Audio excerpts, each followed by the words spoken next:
నానా దేవుడు ఎప్పుడు కనపడినా దండం పెట్టుకోమంటావు నానా? అడిగినవన్నీ ఇస్తాడు కాబట్టి. అన్ని ఇచ్చేవాడిని దేవుడు అనరు, నానా అంట. మాలో గిలిలో పండేదంతా పుణ్యమే, మా జాబిలికి ఏడాదంతా పుణ్యమే.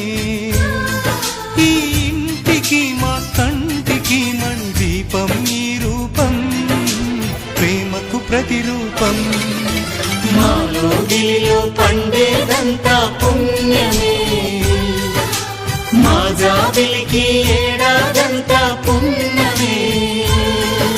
మాలో గిలిలో పండేదంతా పుణ్యమే, మా జాబిలికి